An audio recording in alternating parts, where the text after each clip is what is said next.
बहुत quarantine centre में जो घटना हुई है वो बहुत ही अनुचित प्रकार हुआ है और ऐसे अनुचित प्रकार के ऊपर जिन्होंने ध्यान नहीं दिया ऐसे संबंधित अधिकारियों को हमने निलंबित करने की मांग उसकी कमिश्नर से की है। उसी प्रकार जो ठेकेदार है जिसकी सैनिक सिक्योरिटी करके नाम की ठेका उसने लिया है और बहुत सालों से वो चला रहा है, मगर जब वो चलाता है तो जिन लोगों को वो रखता है उसकी जांच न करते हुए उनको वो अपॉइंटमेंट कर देता है, तो ऐसे ठेकेदारों को निलंबित करने की मांग भी मैंने की है। ये कोई पहली घटना हुई नहीं है। राज्य में इस प्रकार की आज तक लगभग 10 से 12 घटनाएं हुई है। जो कोरोना पीड़ित महिलाएं हैं उपचार के लिए इस कोविड और क्वारंटाइन सेंटर में जाती है, उन्हें बहुत ही घिनौनी जो बातें हैं उसका सामना करना पड़ रहा है। जैसे उनके साथ विनय भंग हो रहा है, उनके साथ बलात्कार हो रहा है। आपने देखा कि लगातार ये घटनाएं हो रही है और गए 6 महीने से हम कोरोना से लड़ रहे, हम जूझ रहे 6 महीने से, और आगे भी पता नहीं हमारी ये लड़ाई कब तक चलेगी। और इसी के तहत हमने राज्य के सम्माननीय मुख्यमंत्री साहब से ये कहा था कि कोविड और क्वारंटाइन सेंटर के लिए आप एसओपी जाहिर कीजिए, जिसकी बात हमने हमारे विधिमंडल के नेता, राज्य के विरोधी पक्ष नेता देवेंद्र जी फडणवीस के मार्फत उन तक हमने पहुंचाई थी।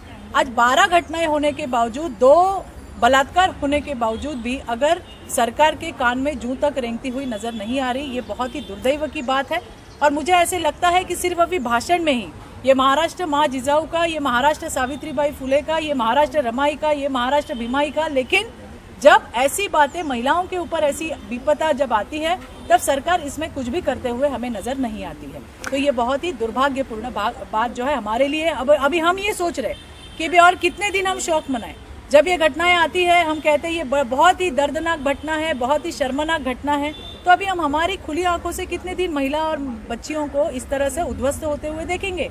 इसका जवाब सरकार ने देना बहुत जरूरी है। बिल्कुल, हमने ये हमारी मांग ही है। आपने देखा कि हमने कमिश्नर साहब को भी जो लेटर लिखा है उसमें भी हमने ये बात कही है कि जो यही नहीं घटना मीरा भाईंदर की नहीं, 12 जगह की जो घटना है अलग अलग, उन घटनाओं में भी सिर्फ आरोपी नहीं तो जो प्रशासकीय अधिकारी वहां पे होगा, जिनके तहत ये पूरा कोविड सेंटर चलता है या क्वारंटाइन सेंटर चलता है, उनकी जिम्मेदारी नहीं है।